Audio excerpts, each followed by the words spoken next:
జనగామలో RTC ఉద్యోగుల ధర్నా. హన్మకొండ నుండి వస్తున్న ఓ గర్భిణీ స్త్రీ బస్సులో సీట్ విషయంలో వాగ్వాదం చోటు చేసుకుంది. గర్భిణీ స్త్రీకి సీటు ఇవ్వాలని తోటి ప్రయాణికురాలని కండక్టర్ కోరగా కండక్టర్కి ప్రయాణికురాలికి మధ్య వాగ్వాదం జరిగింది.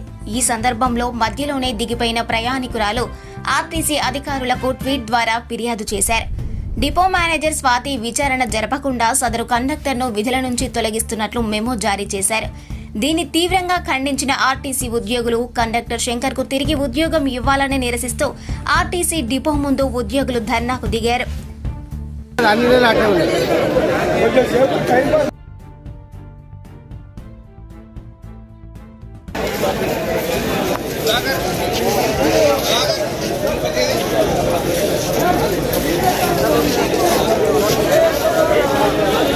కండక్టర్ని జనగాం డిపో.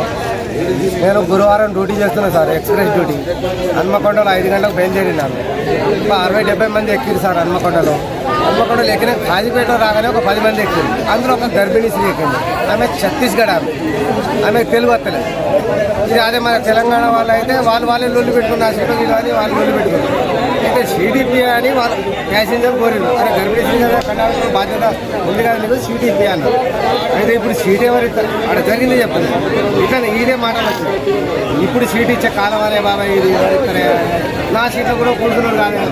ఇక్కడ సీట్ ఎవరు ఇస్తారు? మీరే ఇవ్వాలి. ఎవరైనా మానవత్వం ఉన్న వాళ్ళు అని నేను అది వాళ్ళకి సీటు ఉంటుంది కాదు అంటే సీటు తిరిగి చూస్తే అక్కడ రాసి ఉంది. పైన రాసి ఉండగానే అమ్మమ్మ ఈ సీటు ఆమె ఇవ్వాలి, రాసి పెట్టి ఉందా అని ఆమె.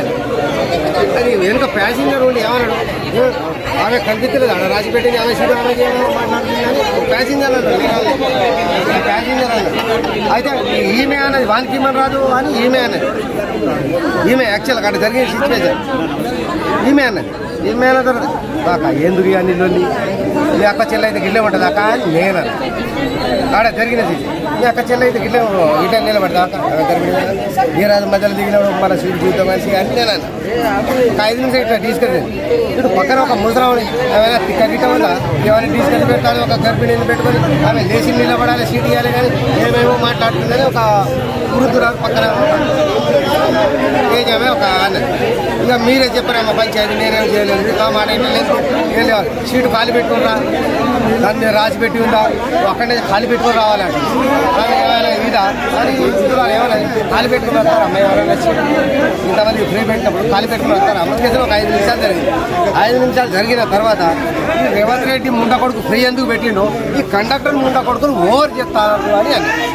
చూసిన నేనేమైనా పూలవంత మాట అన్నా ముండ కొడుకు అంట. నేనేమైనా అన్నా ముండ కొడుకు నేను అప్పుడు చేస్తాను.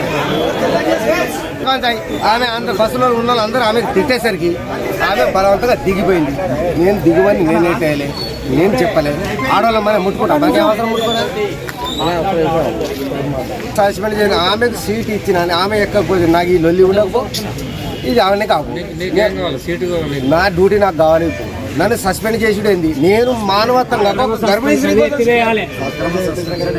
గర్భిణీ స్త్రీ కోసం సీట్ అడిగిన ఒక మానవత్వంగా కచ్చేలా అని అడిగినాను.